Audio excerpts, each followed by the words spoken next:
Bueno, estamos nosotros con los tres primeros autores y estamos analizando la obra de Harari.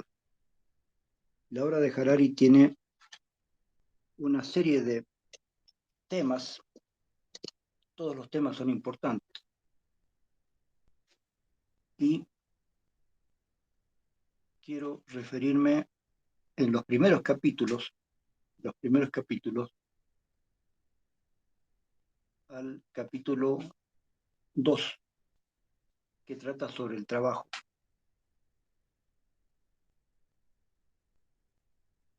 Dice, no tenemos idea alguna de cómo será el mercado laboral en el 2050.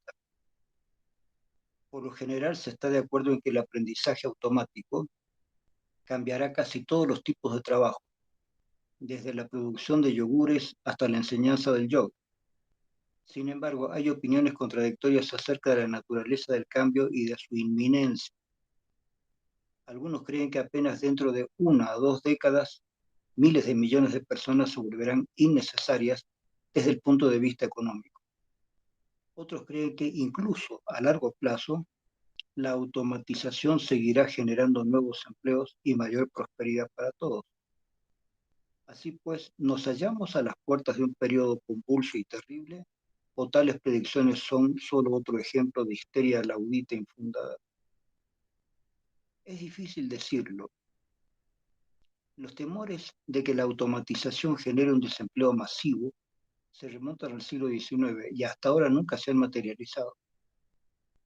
Desde el inicio de la revolución industrial, para cada empleo que se perdía debido a una máquina, se creó al menos uno nuevo, y el nivel de vida medio ha aumentado de manera espectacular.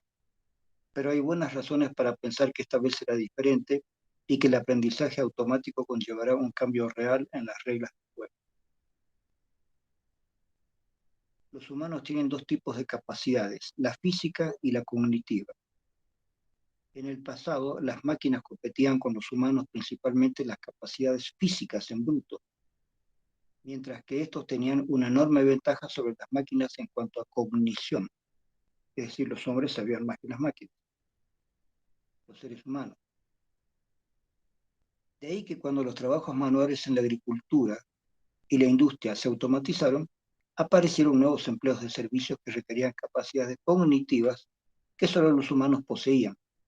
Aprender, analizar, comunicar y por encima de todo, comprender las emociones humanas.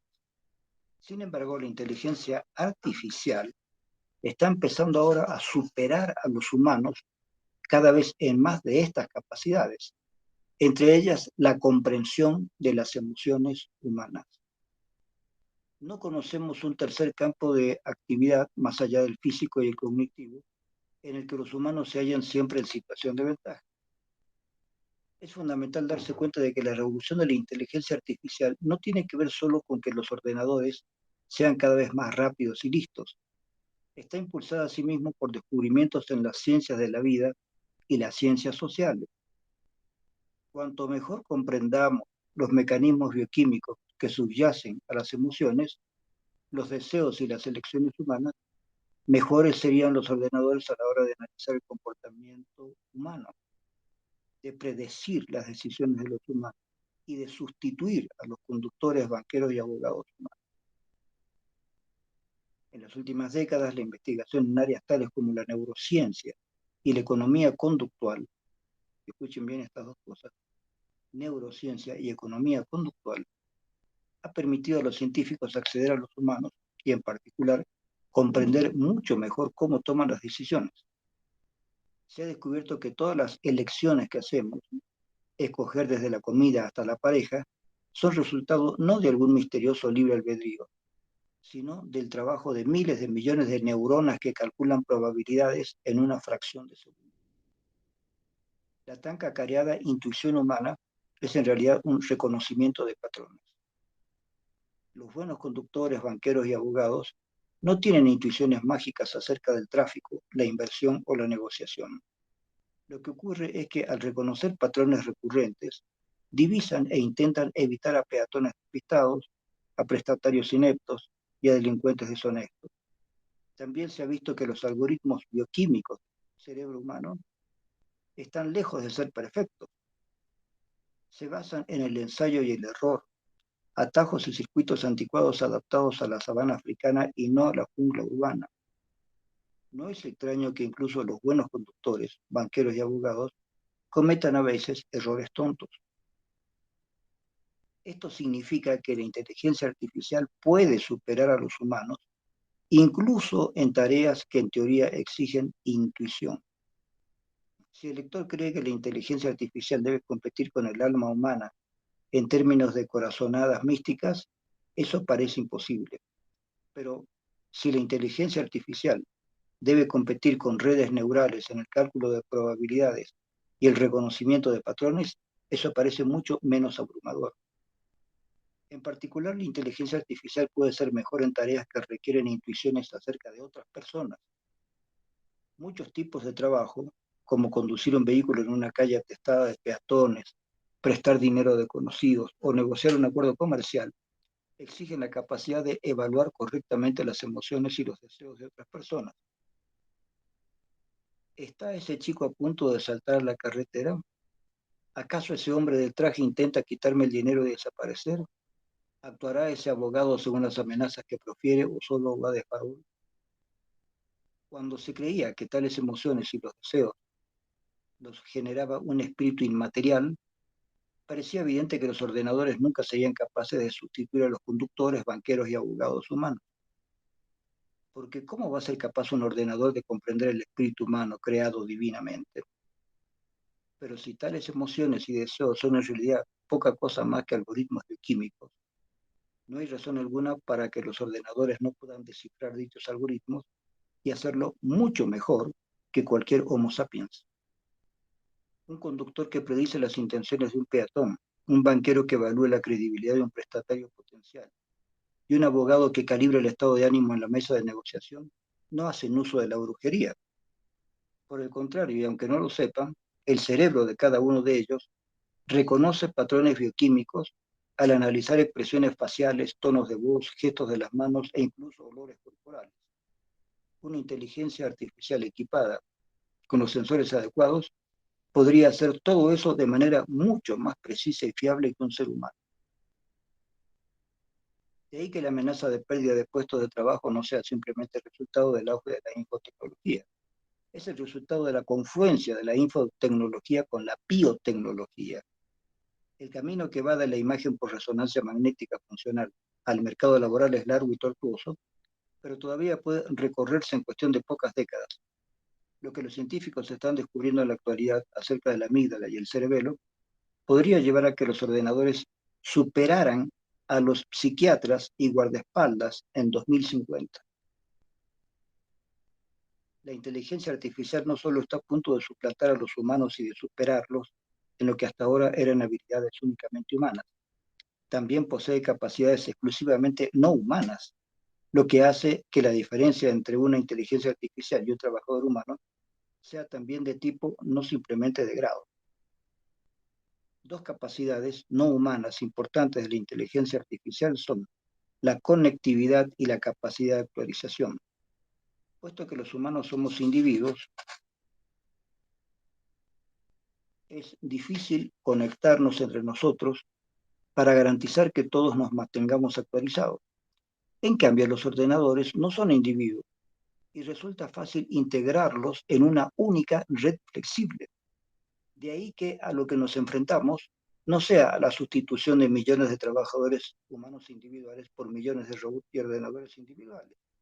Más bien es probable que los individuos humanos seamos sustituidos por una red integrada.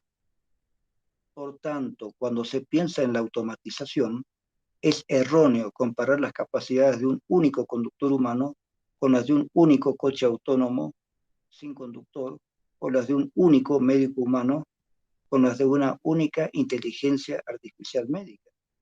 Deberíamos comparar las capacidades de un conjunto de individuos humanos con las capacidades de una red integrada. Por ejemplo, muchos conductores no están familiarizados con todas las normas de tráfico cambiantes y a menudo las incumplen. Además, dado que cada vehículo es una entidad autónoma, cuando dos vehículos se acercan al mismo cruce al mismo tiempo, Los conductores podrían comunicar erróneamente sus intenciones y chocar. En cambio, todos los coches sin conductor pueden estar conectados entre sí. Cuando dos de esos vehículos se acercan al mismo cruce, no son en realidad dos entidades separadas, forman parte de un único algoritmo.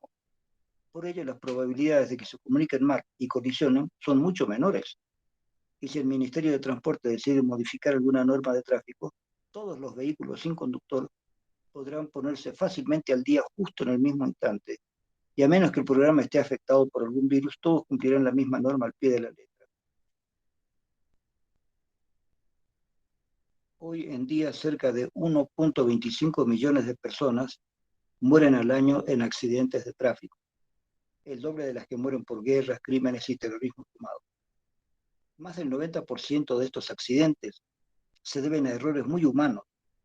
Alguien que bebe alcohol y conduce, alguien que escribe un mensaje mientras conduce, alguien que se queda dormido al volante, alguien que sueña despierto en lugar de estar atento a la carretera. En 2012, la Administración Nacional de Seguridad del Tráfico en las carreteras de Estados Unidos estimó que el 31% de los choques fatales en el país estaba relacionado con el abuso de alcohol, el 30% con la velocidad excesiva y el 21% con la distracción de los conductores.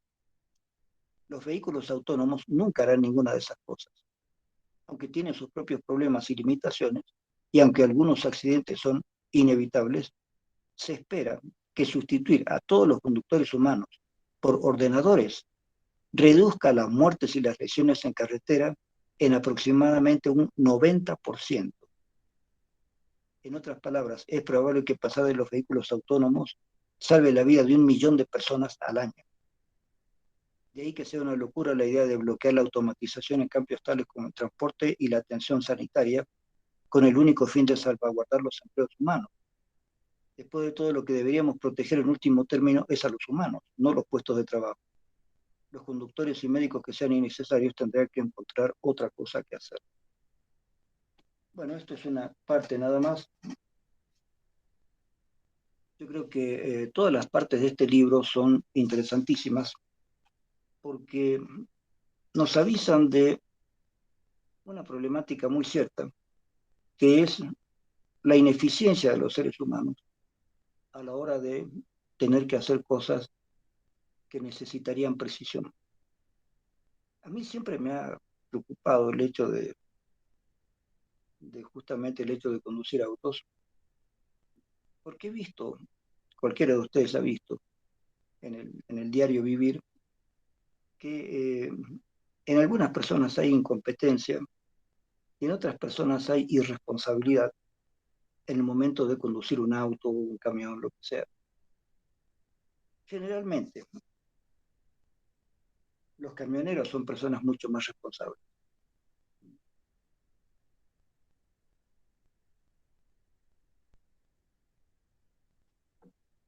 ¿Por qué? Porque tienen que llevar cargas valiosas. Y manejar un camión no es lo mismo que manejar un pequeño auto. Pero las personas que conducen autos suelen ser bastante, digamos, irresponsables. Y es cierto que hay personas que beben y conducen. Es cierto que hay personas que conducen mientras están mirando su celular.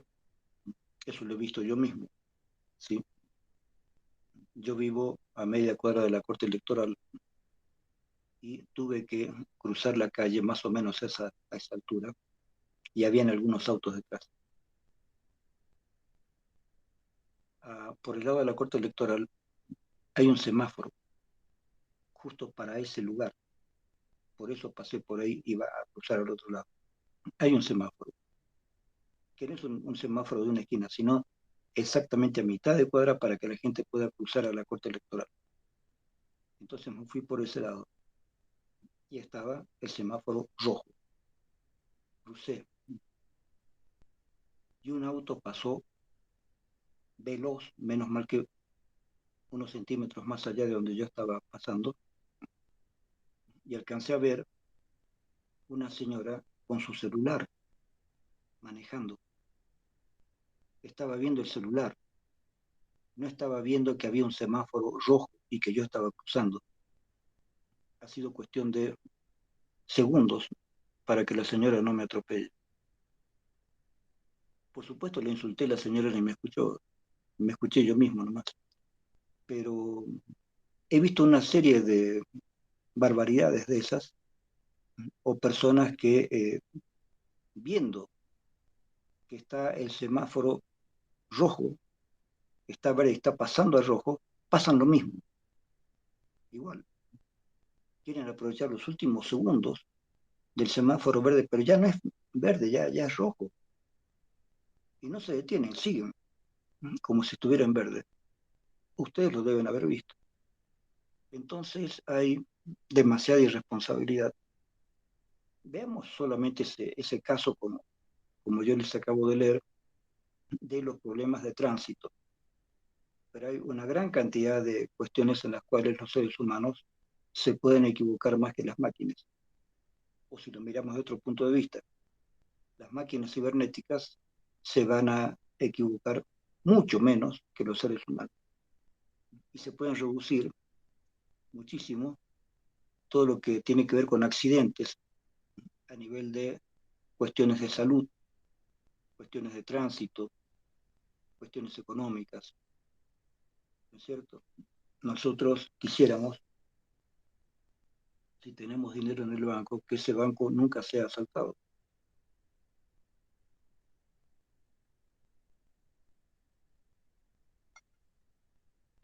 Entonces queremos que el banco tenga toda la seguridad posible. Y esa seguridad se va haciendo mejor a medida que hay más instrumentos de vigilancia. Si ustedes ven películas, especialmente de Estados Unidos, casi siempre que pasa algo en la ciudad, hay cámaras que han tomado eh, películas de lo que ha sucedido. En los edificios, en el edificio que yo vivo, hay cámaras que maneja la portería en la parte de abajo. Y esas cámaras muestran las personas que se acercan al edificio, muestran las personas que están abajo en la cochera y muestra algunas escaleras, algunas partes del edificio. De esta manera, el portero puede mirar si alguien se aproxima o si hubiera pasado algo, ¿no? Se puede chequear ahí en las cámaras quién estuvo, a qué hora, en qué lugar en el edificio. Por lo tanto, estas cuestiones automáticas nos van ayudando a todos a tener un mejor control sobre la seguridad. Por lo tanto, el mundo futuro sí es un mundo cibernético, es un mundo electrónico, es un mundo donde nos va a ayudar mucho el hecho de que hayan factores que nos ayuden a que el mundo sea un poco más seguro. Ustedes me van a decir que cada vez que se descubre algo para el bien, hay tipos que lo utilizan para el mal. Sí, es posible, siempre hay esa posibilidad. Y para eso no podríamos pensar en cambiar al ser humano porque para eso habría que cambiar el cerebro de los seres humanos. Un poco difícil. Si detectamos un psicópata, sería bueno llevarlo a un laboratorio y cambiarle su cerebro para que ya no sea psicópata. Pero hasta ahora cualquier programa que se vincule a cambiar el cerebro de alguien es mal visto, por supuesto. Se supone que eso es muy peligroso y que no hay que hacerlo porque viola la libertad de las personas.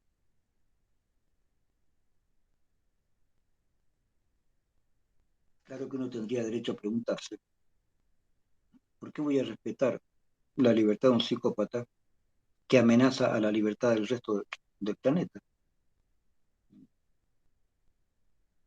¿Por qué voy a respetar a un terrorista que es capaz de poner una bomba y matar a 100, 500 o 1000 personas de una sola vez? ¿Por qué tendría yo que tener respeto por la vida de un terrorista. Y no digamos matar al terrorista, sino cambiarle su cerebro, si es posible. Uh, de todo esto uno piensa a medida que va avanzando la ciencia y la tecnología. La pregunta es, ¿el avance de la ciencia y la tecnología puede servir, entre otras cosas, para mejorar la sociedad humana? Si es así, sería interesante, ¿no es cierto?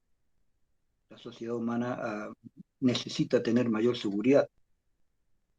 Necesitaríamos poder detectar a los violadores, por ejemplo. Ustedes saben que las violaciones de las que se sabe últimamente ya ni siquiera son violaciones individuales, son violaciones colectivas. Un grupo de hombres que toma a una mujer, una chica, la violan entre todos, después la matan y hacen barbaridades con su cadáver y desaparecen. Y es muy difícil a veces poder detectar quiénes han sido los que han hecho semejante barbaridad. Son como depredadores sexuales. Y, y sigue habiendo este tipo de barbaridades. Entonces, ¿no sería bueno, uno piensa, tener medios para detectar este tipo de situaciones para que no ocurran? Si ocurren, ¿no sería bueno detectar a los violadores, meterlos en la cárcel y de ahí llevarlos a un laboratorio para cambiarle el chip cerebral y que ya no sean más violadores, ya no sean más asesinos? ¿Se podría hacer esto? Se puede.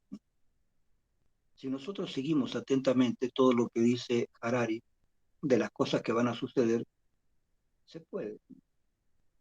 Hay películas que hablaban de esto hace muchos años atrás, de las posibilidades científicas o tecnológicas de cambiar el cerebro de las personas, especialmente a los malos volverlos buenos o no tan malos, digamos.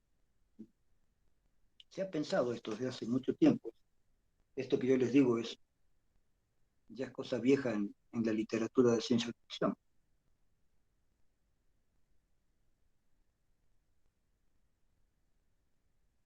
Pero, ¿por qué se prohíbe esto? Porque la cuestión es que políticamente se podría utilizar para tomar personas normales, buenas, que no están de acuerdo con el régimen político de ese momento, y el régimen político podría utilizar estas mismas técnicas para que la gente piense de un modo determinado. Es decir, no utilizaría yo la tecnología para que un psicópata deje de ser psicópata y sea un peligro menos, sino que podría usar la tecnología para que una persona que piensa de tal manera políticamente piense de otra manera, tal como le conviene al gobierno de ese momento. Y si eso se produjera sería terrible, porque entonces los gobiernos tendrían muchísimo poder, porque le cambiarían el cerebro a las personas para que las personas voten por ese partido, piensen como ese partido y obedezcan al líder que está ahí. Por suerte, por suerte los alemanes no triunfaron en la Segunda Guerra.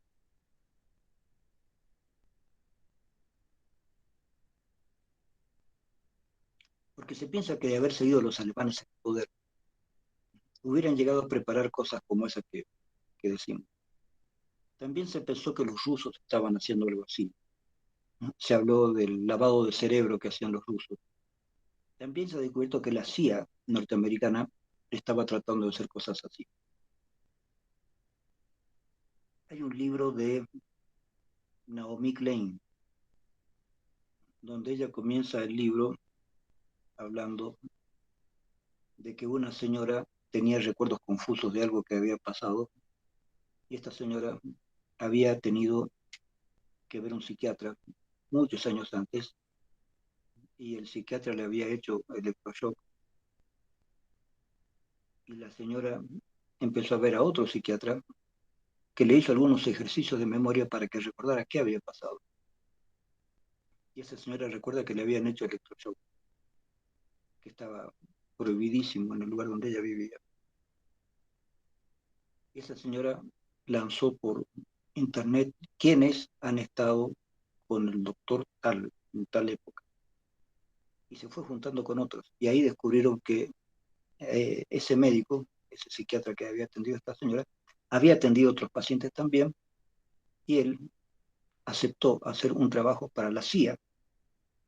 Ustedes saben que la CIA es el control de inteligencia de Estados Unidos. La CIA le había pedido a este señor que haga algunas pruebas con personas comunes, no necesariamente con personas muy problemáticas, con personas comunes, a ver hasta dónde se les podían inducir ideas a partir eh, de electroshock, cuánto aguantaban los electroshock y cómo se les podía introducir ideas a partir de, y cómo se podía hacer que después se olvidan de eso. Y este tipo estaba haciendo todo eso sin permiso de nadie, sin permiso de los pacientes ni de nadie. Solamente era un trabajo que él hacía para la CIA. Finalmente se descubrió y lo agarraron al tipo y lo metieron preso y ya.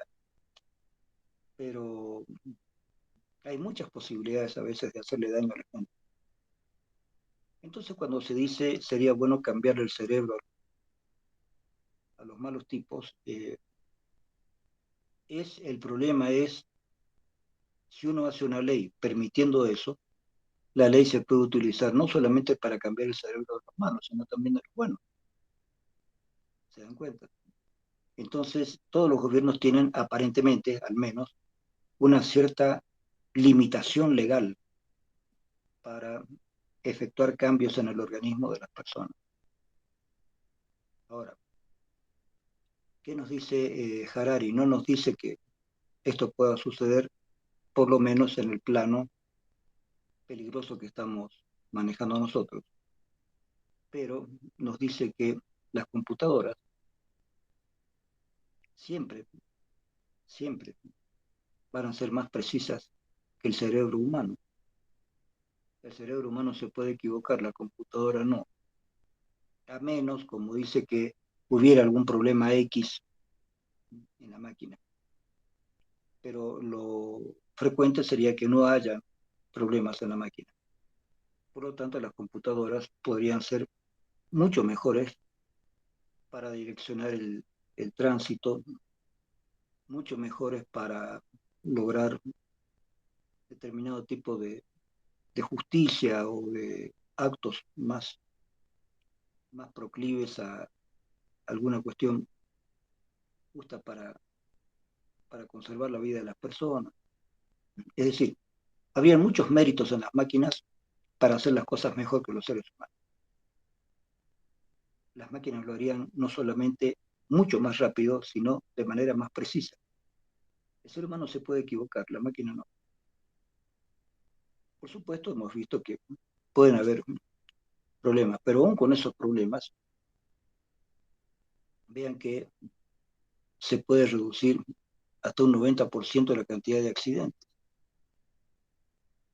Se puede reducir. Entonces, el mundo futuro, y este es uno de los planteos de este libro, el mundo futuro sí o sí es el mundo de las computadoras, del cerebro electrónico. Sí o sí. Ese es el mundo que nos espera, que les espera a ustedes. El mundo de ustedes y el mundo de sus hijos es ese mundo.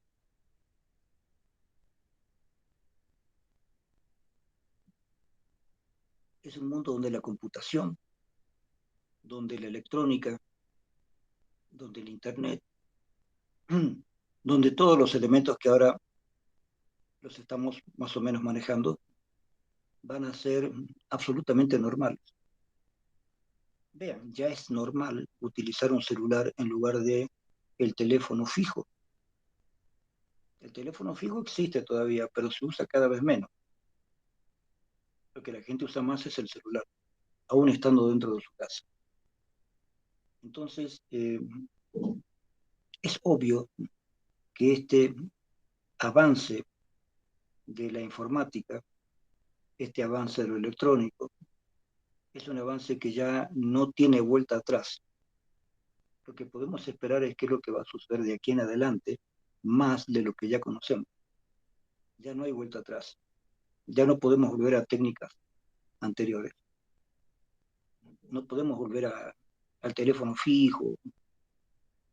No hay que descartarlo, no hay que descartarlo porque fíjense que a veces pueden haber problemas en las redes, ¿no es cierto? Y de pronto nuestros celulares ya no sirven. Y a lo mejor el teléfono fijo sí puede servirnos para comunicarnos. Es decir, yo no descartaría que durante un tiempo el teléfono fijo, por ejemplo, sea muy útil todavía, pero cada vez menos, cada vez menos. Se van a ir perfeccionando todas las nuevas posibilidades, digamos. Se perfeccionarán los celulares cada vez más y las redes de comunicación para que esas redes funcionen bien, para que los celulares funcionen bien y para que tengamos nosotros permanentemente una posibilidad de comunicación mucho más precisa, más amplia, más directa. Estamos en eso. Y esto no tiene vuelta. Esto no tiene vuelta. Por eso es que una buena parte del libro de Harari tiene que ver con problemas éticos. Por eso quiero que lean este libro entero, léanlo entero. No es solamente porque me interesa para la materia, porque yo doy todo este tipo de cosas de hace años y trato de estar al tanto de qué autores son buenos para ver lo que viene en el futuro próximo, sino porque además hay un planteo que siempre ha tenido mi materia, que es el planteo ético. Es posible cambiar la humanidad va a cambiar, siempre está cambiando. Desde el Renacimiento hasta ahora sigue cambiando la humanidad, siempre está cambiando. Y sus cambios aparentemente son cada vez mejores. No se olviden, chicos, que el mayor porcentaje de salud existe a partir de la Segunda Guerra Mundial. Terminó esa guerra y empezaron todos los circuitos de salud. Por supuesto, han habido guerras parciales muy horribles, como las que ha hecho Estados Unidos. O sea, si Estados Unidos no existiera, tal vez el mundo sería un poco mejor. Pero terminó la Segunda Guerra. He hablado varias veces acerca de esto, ¿no es cierto? De que para terminar la Segunda Guerra, Estados Unidos lanzó 2 bombas atómicas en Japón, lo que estaba prohibidísimo. El hecho de que tuvieran la bomba atómica no significaba que tuvieran que usarla y mucho menos sin aviso previo. O la guerra de Vietnam, la guerra de Corea, la guerra en Afganistán, la guerra en Irak. Son todas guerras artificiales que ha creado Estados Unidos. No tenía que existir esa. Estados Unidos las propuso. Eh, Esto no significa pensar que Rusia iba a estar mejor. O sea, los rusos también han intervenido en varios lugares. E incluso dentro de Rusia han tenido también problemas muy serios. Se ha hablado de que los rusos han sido los primeros en ya directamente hacer lavado de cerebro, que significa utilizar todos los medios posibles, con inyecciones o con aparatos, para que la gente se olvide de determinadas cosas y piense de otra manera. Ustedes seguramente verán en algunas series o en algunas películas como una persona que ha sido un espía trabajando para la CIA, digamos, de pronto tiene que recordar cosas de su pasado que no las recordaba y de pronto ve cómo a él lo han utilizado para hacer determinadas tareas y después no recordar lo que ha hecho y cambiar de personalidad y que les den un nuevo pasaporte y que les den nuevas misiones sin acordarse de lo que han hecho antes. No estoy seguro de que sea cierto. Es posible que esas películas estén eh, partiendo de alguna fantasía que todavía no es posible, pero tampoco podríamos asegurar que eso no sucede. Podría estar sucediendo. podría estar sucediendo. Entonces, estamos entrando a un mundo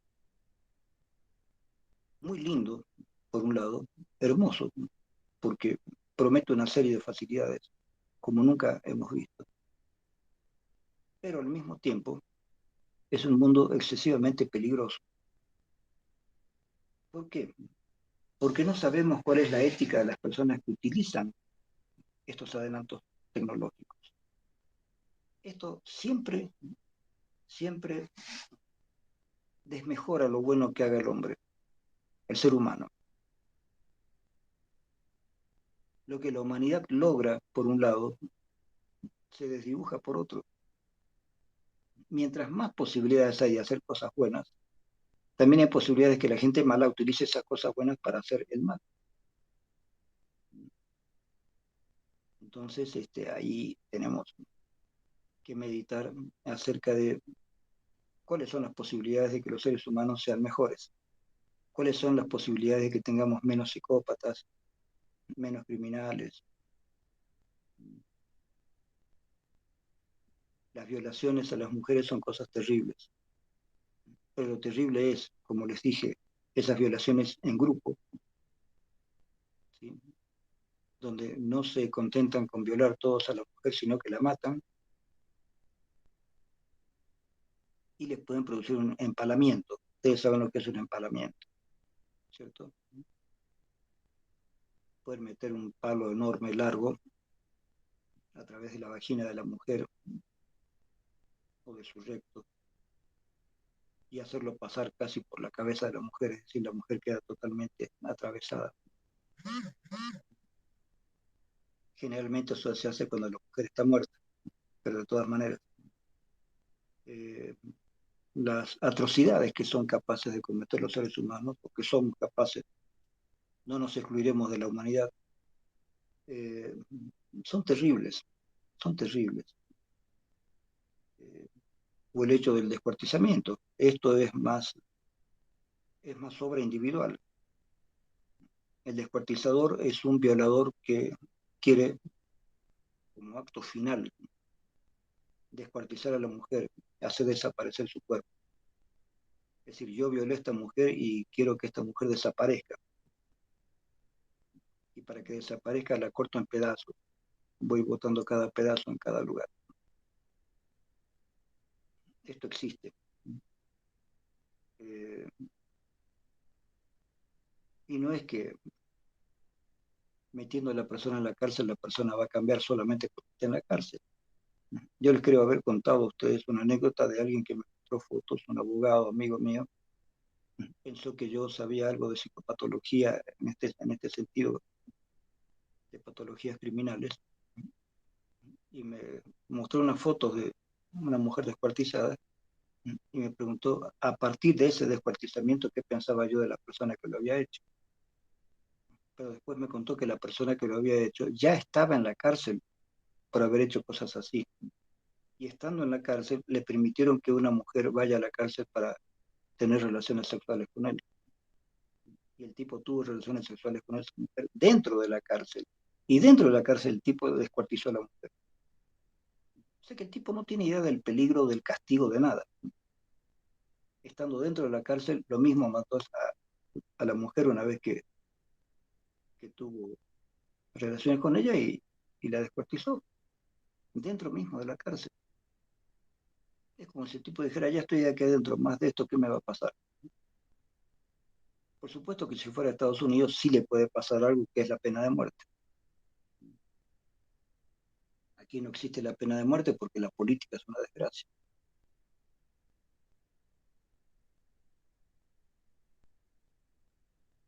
Si algún partido político pudiera usar la pena de muerte acá sería terrible. Entonces acá existe una pena máxima, 30 años de cárcel. En Argentina existe la cadena perpetua. No hay pena de muerte, pero hay la cadena perpetua, es decir, la persona se queda en la cárcel hasta que muera. Eh, pero lo que hemos visto, chicos, es que a pesar de que hayan penas grandes así, pena de muerte, pena de lo que sea, a pesar de que exista uh, la cárcel o la muerte con la silla eléctrica, lo que sea, a pesar de todo eso, siguen habiendo criminales. El matar criminales no hace que no nazcan más criminales o que no haya más criminales. Se, se puede ajusticiar a criminales, pero siguen habiendo. ¿Por qué? Probablemente hay un factor genético, hay un factor genético, y por otra parte hay factores sociales coadyuvantes. La pobreza, por ejemplo, la pobreza extrema, puede llevar a esto, puede llevar a esto. Y por eso también existe la posibilidad, que la vamos a estudiar con otro libro, del sueldo mínimo, el sueldo básico. Básico no es básico porque es el sueldo que necesita una persona y trabaja para obtenerlo, no. Un sueldo que se le da a la persona, se le regala, digamos. El Estado le regala un sueldo a una persona para que esa persona, teniendo ese sueldo básico, ya tenga un problema menos. Sabe que con ese sueldo básico su familia no va a morir de hambre. Entonces, tranquilizado con esta parte, esta persona busca un trabajo que le venga bien además, donde él pueda ser eficiente en ese trabajo. Que no busque un trabajo cualquiera donde él pueda hacer las cosas mal, sino que busque un trabajo donde él sepa que lo puede realizar bien. Y ahí tiene su segundo sueldo para vivir decentemente. En alguna parte, Harari también hace un análisis de este asunto del sueldo universal. Le vamos a dar un espacio más allá al sueldo universal. Pero Harari no cree que esto pueda ser muy útil, porque la pregunta es, ¿cuál es el mínimo del sueldo universal o cuál es el máximo? ¿Qué pasa si la persona tiene 3 hijos y tiene 10 hijos? ¿Qué pasa si pedimos un límite? ¿Durante cuánto tiempo se le va a dar el sueldo universal? ¿10 años, 20 años, 30 años? ¿El sueldo universal va a servir para qué? Para que la persona viva decentemente, listo, con 2 sueldos. Un sueldo que se lo da el Estado porque sí y otro sueldo que la persona gana. Ese sueldo va a servir para que esa persona viva mucho mejor o va a vivir más o menos mejor. Y siempre van a haber otros que vivan mejor que él. O ese sueldo va a durar hasta que sus hijos tengan 12 años y después chao. O sea, ¿cuál va a ser el límite del sueldo universal? Eso se pregunta Harari. Dice, está bien el sueldo universal, pero ¿cuál es el límite? ¿Cuánto es lo que le van a dar? ¿Por cuánto tiempo? ¿Qué pasa si tiene más hijos, más familia, menos familia? ¿Qué pasa si vive en un lugar donde hay mucha pobreza o en un lugar donde hay menos pobreza?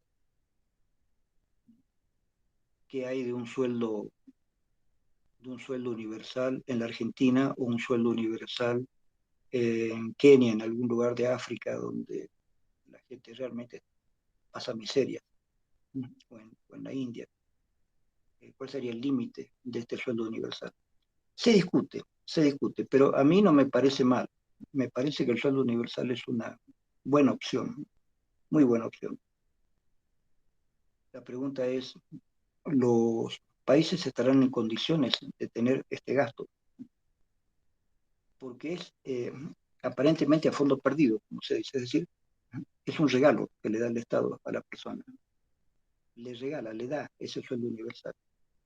La persona no tiene que hacer nada para merecerlo, simplemente es un ciudadano al que se le da un sueldo universal para que a partir de ahí esté tranquilo y busque un buen trabajo, que no salga a buscar cualquier trabajo, ¿no? Que él no tenga que convertirse en un asalariado explotado, que una mujer sola con sus hijos no tenga que convertirse en una prostituta. Es decir, cómo evitar que los problemas económicos lleven a las personas a la delincuencia, a lo que decíamos recién. Eh, por supuesto que en la delincuencia hay dos clases de delincuentes. Hay muchas clases, pero digamos dos. Una, el delincuente que es porque la situación económica la llevó a eso. ¿Sí? Entonces, para evitar eso, el gobierno debería darle a las personas de clase social más baja un sueldo para que lo tengan. No tienen que hacer nada para tenerlo, lo van a tener porque el gobierno les va a regalar ese sueldo básico.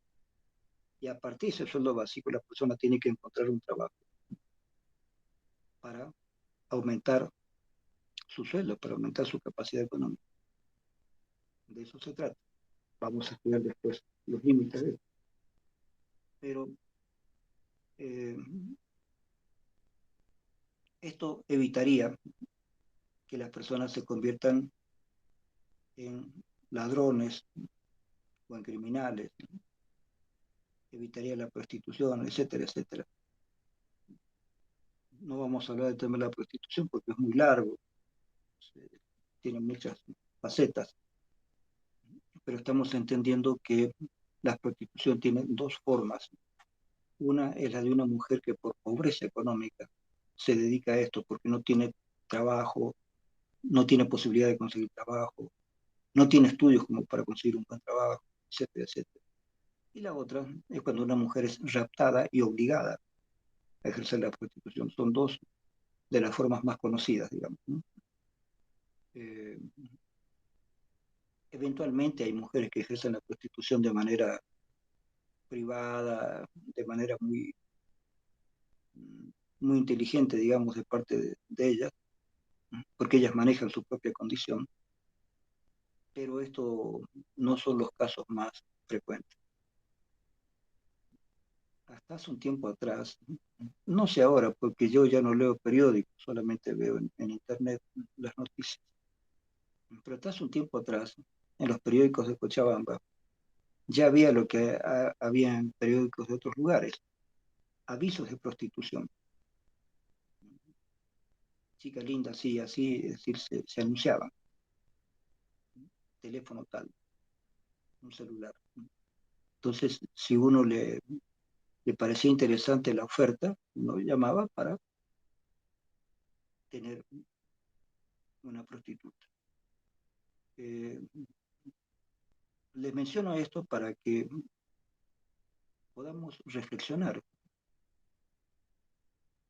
de que la prostitución, en lugar de estar prohibida y más o menos invisible, ha llegado a ser visible como para que un periódico como Los Tiempos, que siempre fue un periódico bastante tradicional, admita en sus páginas de ofertas la oferta de prostitución. Y no son 3 avisos, habían 50, 100 avisos de prostitución. La chica tal, con descripciones posibles de la prostituta que se ofrecía. Y en Los Tiempos, periódico súper tradicional de Cochabamba. Entonces, esta parte siempre oscura de la humanidad es la que yo quisiera que intentemos analizar este semestre, porque he recibido críticas muchas veces por mi materia, porque mi materia trata de ver el futuro de la humanidad, todas las posibilidades científicas, tecnológicas, que pueden producir una humanidad mejor. Y de vez en cuando me han hecho algunas críticas, en el sentido en que parece una materia muy optimista y muy ingenua por su optimismo. Entonces, me he decidido este semestre, por lo menos hasta que me jubile, he decidido plantear también las cosas de manera un poco más amplia. Es decir, hay esto, pero el peligro también es esto, ¿sí? Ver los pros y los contras del avance de la humanidad y ver ¿Qué puede pasar con las cosas nuevas? Donde se cuelan las cosas viejas también, formas antiguas de pensar. Uno puede agarrar la computadora y ver un montón de cosas hermosas. Tú puedes ver el Museo del Louvre, puedes ver, qué sé yo, la Biblioteca del Congreso de Estados Unidos. Hay muchas cosas a las que uno ya puede acceder nada más que con el Internet. Tú puedes acceder con fotos fijas, pero de todas maneras puedes acceder a la sensación de estar en las calles de París o de Londres solamente con el Internet, sin salir de tu casa. Entonces hay muchísimas posibilidades, pero junto con esas hermosas posibilidades, puede aprender idiomas o de lo que te imagines, también hay las posibilidades de entrar en zonas de prostitución, en zonas de pornografía, todo eso también está ahí. No solamente eso, hay estratos más bajos de la posibilidad del Internet, donde hay ofertas para matar personas. Matamos personas por encargo y hay alguna dirección que va a durar 24 horas o 3 días para que tú te contactes con esas personas y te digas, quiero que maten a tal persona. Bueno, mándenos tal dinero, le mandan el dinero y matan a esa persona. Y nadie va a saber, a menos que esté muy enterado de esos bajos fondos de la cibernética. Es decir, los bajos fondos existen en todas las actividades del ser humano. Entonces, existen los bajos fondos del Internet también, los barrios sucios del Internet. Y el Internet se usa también para eso. ¿Sí? O puedes pagar en Internet para ver cómo matan a alguien, cómo violan a una mujer, cómo violan a un niño. Todo esto existe también en el Internet. Entonces, mencionamos estas cosas para lo siguiente, para que se vea que en mi materia no ignoramos la parte mala de la humanidad, no ignoramos la parte negativa de la humanidad, pero la idea es centrarnos más en las cuestiones positivas, en aquello que puede ser bueno para el ser humano, a partir de la tecnología, de la ciencia, ¿no es cierto? O, si las hubiera, nuevas formas de literatura, de arte, en lo cual no estoy insistiendo mucho estos semestres porque eso me sería más fácil enseñarlo en clases presenciales.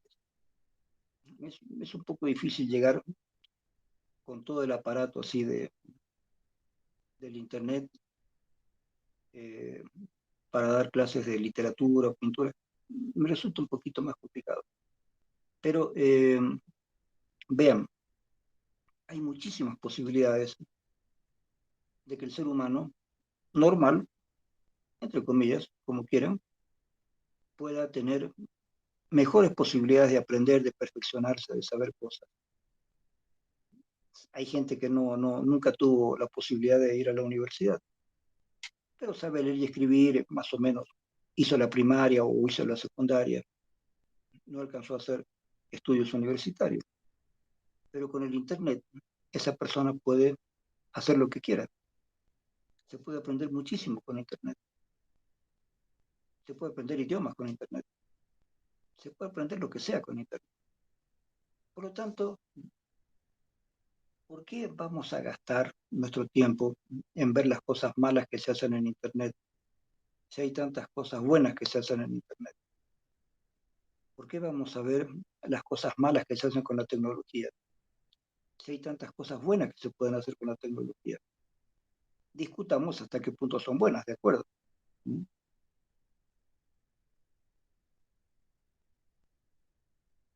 Y esta discusión no debería obedecer al plano de lo bueno y lo malo, sino al plano de menos efectivo o más efectivo para algo. ¿Cuán efectivo sería utilizar el Internet, utilizar todas las posibilidades de la comunicación? ¿Cuán efectivo podría ser para aprender idiomas? cuán efectivo podría ser para tal o cual cosa, ¿no es cierto? O como dice Harari, cuán efectivo podría ser para que buena parte de la medicina sea reemplazada por las computadoras, por las máquinas electrónicas, los robots. ¿Hasta qué punto la medicina podría ser reemplazada por máquinas robóticas? ¿Hasta qué punto el tránsito podría ser reemplazado con máquinas, con autos automáticos, donde yo no manejo, sino que solamente le indico al auto a dónde quiero llegar y el auto me lleva a ese lugar y el auto se hace cargo de conducirse solo, teniendo en cuenta todas las reglas de tránsito y teniendo en cuenta las reglas de tránsito de manera más informada y actualizada que un conductor, un chofer particular que yo tuviera. Es uno de los muchos ejemplos que da Harari, ¿no es cierto? Ustedes lo han escuchado. Se podrían evitar, ya está calculado, se podrían evitar el 90% de los accidentes de tránsito una vez que se perfeccionen las computadoras para que eh, los autos puedan andar de manera automática por una ciudad. Habrían menos accidentes, porque los accidentes vienen por aquellas cuestiones que yo les decía al principio, que son malas costumbres de conducir, como esa señora que conducía mirando su celular y que casi me mata porque la señora no vio un semáforo rojo, se lo pasó de largo porque ni sabía por dónde andaba.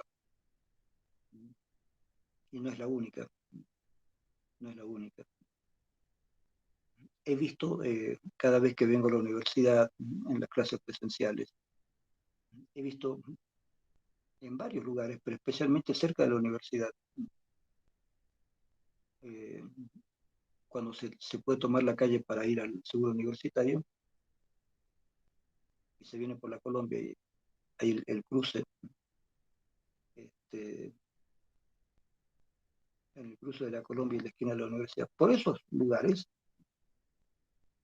hay trufis que pasan en rojo los semáforos. Y eso lo he visto yo, no una vez, hartas veces. Está el semáforo rojo y el trufi no quiere parar, pasa. Los trufis y las motos son los que más pasan semáforos en rojo. En el caso de la moto, la persona se conduele y dice, pucha, ese de la moto fue atropellado por un auto. No,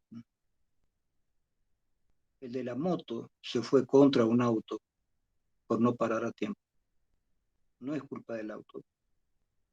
El 95% de los accidentes de tránsito de la gente que maneja moto es culpa de la moto, no es culpa del vehículo.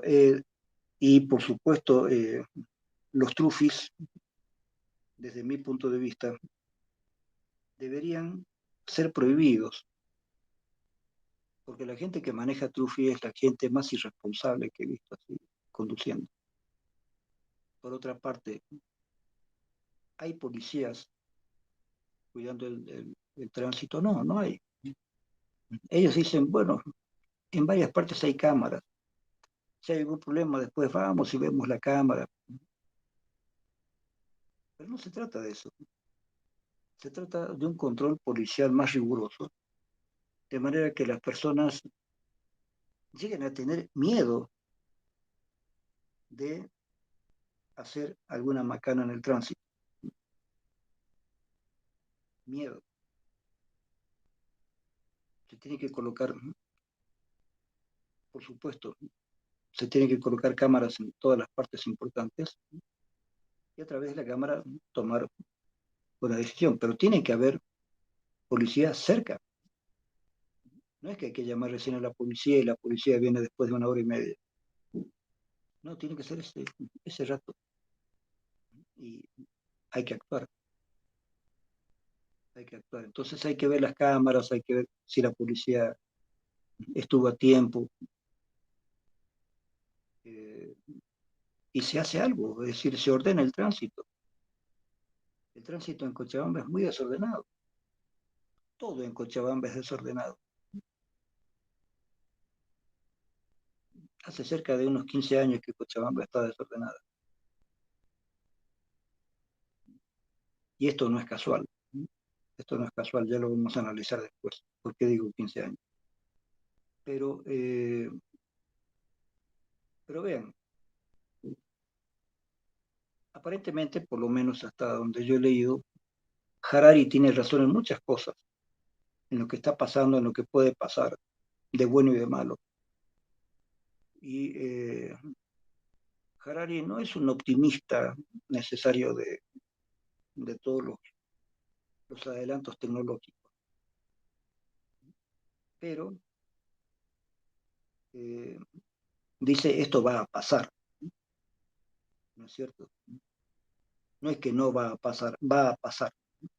La tecnología se va a imponer, más allá de que pensemos que es buena o es mala. Entonces, mejor que veamos qué es lo que tiene de bueno y tratemos de evitar lo que pueda tener de malo. Pero que la tecnología avanza, avanza y que no se puede parar, no se puede parar. Eso ya es indudable.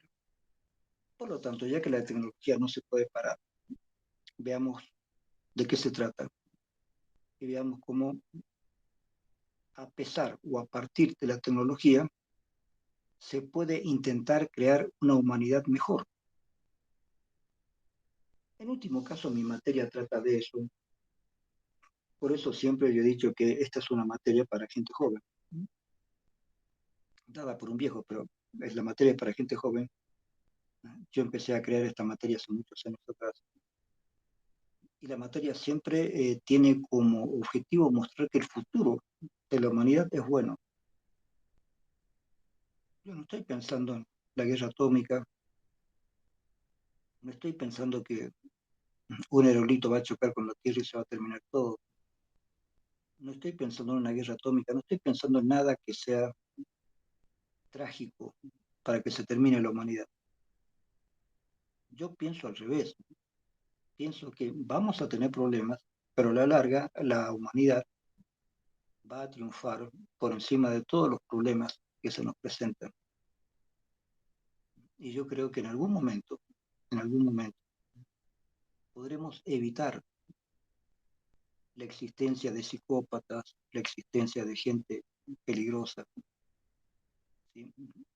Si la ciencia avanza, la ciencia tiene que avanzar también para eso. Tenemos que encontrar, y los psicólogos somos los más llamados a interesarnos por este tipo de cuestiones. Pero les repito, yo pienso que por el momento, entiéndanme bien, por el momento, pienso que los avances más interesantes tienen que venir de la neuropsicología, de la neurología, de las neurociencias. De ahí puede venir por ahora lo más interesante. ¿Por qué? Porque efectivamente conocer cómo funciona nuestro cerebro, nuestro cuerpo, nos va a servir para mejorar todo lo que sea posible el funcionamiento del bicho humano, ¿no es cierto? Porque no, ya no es cuestión de leer la Biblia, mira esto, lee esto y tu corazón rejuvenecerá. Sí, es posible todavía que muchas personas crean que esto va a tener algún efecto. Yo no creo mucho, yo no creo mucho. Hay psicópatas que pueden creer en Dios, o sea, ¿sí? O hay paranoicos que dicen, Dios me ha dicho que tengo que violar a todas las mujeres posibles para hacerlas felices, qué sé yo. Cualquier tontería puede suceder. Y ponen a Dios ahí como justificativo, ¿no es cierto? Y si no me creen, háganme el favor, estudien las partes más terribles de la historia de las religiones. Los musulmanes, a lo largo de 10, ¿cuánto? 7, 8 siglos, han eliminado a cerca de 10 millones de personas, hombres, que la mayoría de las mujeres las convirtieron en prostitutas y a los niños los convirtieron en sirvientes. Eso han hecho los musulmanes, que me dejen de joder los musulmanes con su cuestión de Alá, de que ellos son los mejores de la tierra. Es mentira. Ni los católicos, ni los musulmanes, ninguna religión se salva de haber hecho barbaridades a lo largo de la historia. Tal vez los budistas, pero habría que mirar bien la historia de los budistas. Puede ser que el budismo poco se ha salvado de esto, pero los judíos, los musulmanes y los católicos, los cristianos, han hecho barbaridades a lo largo de la historia. No tienen absolutamente ningún justificativo. Esas tres religiones no tienen justificativo para las barbaridades que han hecho a lo largo de la historia. Que no me vengan con tonterías. Es por eso que yo espero mucho de la ciencia y de la tecnología. Porque lo que hemos tenido hasta ahora en la historia han sido barbaridades. Siguen produciéndose barbaridades. Puede que la tecnología mal usada también sirva para hacer barbaridades. Por lo tanto, yo no dejo de insistir en que se tiene que desarrollar la ética, no la religión, no la moral, sino la ética, que veremos después. Cuando desarrolle ese capítulo veremos que hay una diferencia fundamental, ¿no es cierto? La moral es una cuestión social, son reglas como para más o menos mantener la sociedad en un cierto ritmo. Pero la ética es más profunda. La ética sí es profundamente espiritual. Y a partir de esa ética se puede esperar una sociedad mejor. Pero el problema de la ética es que es individual. No se puede, no se puede obligar. Al contrario, es una cosa que tiene que nacer. Es como si uno quisiera que todo el mundo fuera concertista de piano, concertista de violín, o novelista, qué sé yo. Hay cosas que no se las puede obligar, tiene que nacer de uno. Pero si no todo el mundo tiene vocación de ética, por lo menos explicaremos qué es la ética para que se sepa que esa es la vía de mejorar el ambiente psíquico del planeta. Eh, claro, es una vía individual del uno por uno. No digo de que sea la única vía para mejorar las relaciones entre los seres humanos. De acuerdo, la ética es una cuestión muy individual, pero hay formas también colectivas de mejorar al ser humano. Y ahí es donde sigo pensando que en gran medida, los adelantos científicos pueden ayudar a mejorar al ser humano. Por supuesto, ustedes me dirán, bueno, pero usted es idealista. Ya hemos visto que la ciencia avanza, pero lo mismo, hay problemas. Sí, por ahora. Pero faltan 3 o 4 cuestiones en que la ciencia y la tecnología avancen, y esto va a permitir una purificación del ambiente en el planeta. Yo estoy seguro de eso. Detectar a la gente mala, porque ese es otro problema, detectar a la gente mala. Impedir que haya gente mala. Son 2 formas en que la ciencia y la tecnología del futuro pueden mejorar al ser humano, por lo menos pueden mejorar el ambiente psicológico, social de los seres humanos. Vean, por ejemplo, a pesar de todas las barbaridades que todavía suceden, pero por primera vez, desde la mitad del siglo XX hasta esta parte del siglo XXI, hay una mayor cantidad de gente no, no delincuencial. Hay muchos problemas, ustedes van a ver, claro, ustedes dirán, pero hay muertes, hay violaciones, hay un montón de cosas. Todavía hay, Sí, señor, pero porcentualmente, el porcentaje de gente que vive mucho mejor que antes es mayor, es mayor. La humanidad es más grande, cada tanto nacen más seres humanos y la estadística dice que probablemente en los próximos años algunos países se van a estancar, ya no van a ser tan prolíficos, ya no va a haber tanta población, se pueden estancar los nacimientos durante un tiempo, pero en general, aunque un país se estanque en su producción de nuevos seres, hay otros países que sí aumentan, es más o menos cíclico. Entonces, con la cantidad de gente que hay ahora en el mundo, proporcionalmente, vive bien más gente hoy que hace 50 años atrás o que 100 años atrás. Entonces, la humanidad sí ha mejorado, sí ha mejorado. Les repito, no es cuestión de que haya desaparecido las cuestiones imperfectas de la sociedad. No es que ya no hayan criminales, violadores, asesinos, ladrones, políticos deshonestos. No es que no haya. Todavía hay, claro. Va a pasar mucho tiempo para que desaparezca esta serie de personajes nefastos.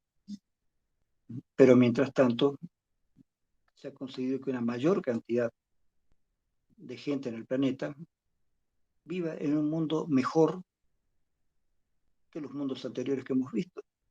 Desde la Segunda Guerra Mundial hacia atrás, la historia es mucho más tétrica.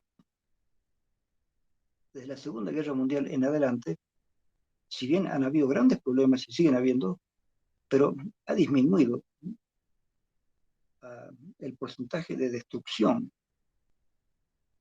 porque la Primera y la Segunda Guerra Mundial, si bien fueron primordialmente europeas, afectaron también a otras zonas de Oriente o de África. Pero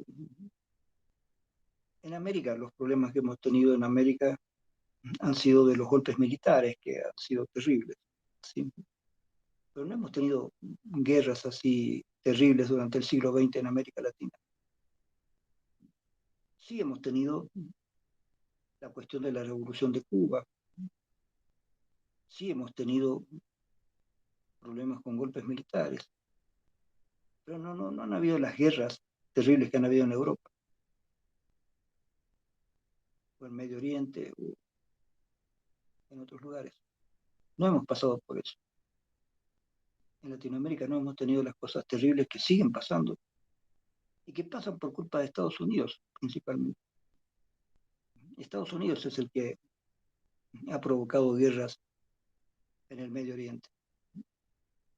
Toda la gente que está escapando del África hacia Europa es por las guerras que provocó Estados Unidos. Las guerras de Irak, de Afganistán, de otros países del norte de África. Todas esas guerras están provocando gente que huye porque hay bombardeos de sus ciudades. En la mitad de África hay gente que también se va por hambre, porque resulta que se estaba dominando el desierto del Sahara, pero ahora ese desierto está empezando otra vez a extenderse. Hay sequías tremendas en la parte central del África. Y hay mucha gente que escapa de ese lugar porque no sabe dónde ir. No pueden ir a otros lugares del África porque allá los africanos son muy terribles que no permiten que otras personas vengan a su lugar. Entonces, esta gente por hambre huyen y tratan de huir a Europa. Por eso los europeos no saben qué hacer porque están recibiendo cada vez más africanos. ¿Sí? Ojo, la gente musulmana también es africana. Los países del norte de África son todos musulmanes. Eso fue una conquista de los musulmanes, muy antigua, todo el norte de África. Así que africanos del norte musulmanes, africanos de la parte media de África, que son, todavía hay lugares muy conflictivos, por sequía, por guerras, y la gente del sur, la mayoría está mejor, Sudáfrica, pero digamos África sigue siendo un continente muy convulsionado, con muchos problemas. Y de ahí la gente huye. La gente huye a Europa, huye a donde puedan recibirlo. Entonces, no estamos viviendo en el mejor de los mundos, por supuesto que no. Pero en América, sí. En América, comparando América con otros continentes, América está muchísimo mejor. Ha estado y sigue estando muchísimo mejor que otros continentes. Incluso Europa, porque la Primera y la Segunda Guerra fueron en Europa y murió muchísima gente. Eso no sucedió aquí, en América. Así que la idea entonces, chicos, es que esta materia sirva de reflexión. Se puede decir, el Barraza es un tipo ingenuo, cree que el mundo va a ir de peor a mejor, de menor a mayor, va a haber una civilización cada vez mejor. El Barraza es un tipo idealista. Sí, está bien, pero estudiemos esas posibilidades de cambio. Es urgente estudiarlas, porque el cambio es cada vez más rápido. Harari en este momento es un libro, los libros de Harari son buenísimos como para pegarle una mirada al futuro que se nos viene. Pero es posible que de aquí a 15 días Harari quede obsoleto, a lo mejor se descubren cosas más grandiosas que las que Harari piensa, más todavía. Pero primero ustedes, por favor, lean los libros, porque si no leen no tenemos nada de qué hablar. Entonces, en algún momento con ustedes, a través de los trabajos prácticos que ustedes tienen que hacer, podremos establecer un diálogo, porque las preguntas que yo les voy a hacer a partir del trabajo intentan ser más un diálogo que una calificación estricta. A mí no me gusta perseguir a los alumnos para aplazarlos. Pienso que eso no hace un buen profesor. ¿Sí? Y he pasado por varias universidades y he visto buenos y malos profesores. Y el buen profesor no persigue a los estudiantes. El buen profesor trata de ofrecer un clima de aprendizaje para que los estudiantes aprovechen ese clima. Y aquel que no quiere aprovecharlo, bueno, su ley, su cosa. Pero yo quiero que esta materia, especialmente esta materia, empiece a ser cada vez más productiva, que empiece a generar trabajos mejores. Tengo por aquí, por allí, conservo algunos trabajos muy lindos que se han logrado en FENODOS. Muy bueno. Entonces, lean por favor estos 3 primeros libros. Lean, porque si no leen no hay nada de qué conversar. Entonces, para ir generando un diálogo, necesito que lean estos 3 primeros libros. Porque después ya no los vamos a ver, después vamos a pasar a otras cosas. ¿Listo? Entonces, acuérdense, las preguntas que tengan pueden hacerlas ustedes por internet. Para eso tenemos el internet. Entonces, háganme las preguntas por escrito o envíensela a Luis. Luis me pasa las preguntas y a partir de ahí yo les puedo responder en la clase sucesiva, les puedo responder a las preguntas que ustedes me han hecho, para no entrar en un diálogo un poco difícil por internet con la mayoría de los estudiantes. Pero me pueden mandar las preguntas por internet y yo les voy a responder después en la próxima clase. O les puedo responder por escrito también a cada uno. ¿Listo? Bien, hasta acá nomás. Lean, por favor, si no, no hay nada de qué charlar. Gracias, chicos. Chau, chau. Hasta luego, licenciado. Gracias. Luego, licenciado, gracias.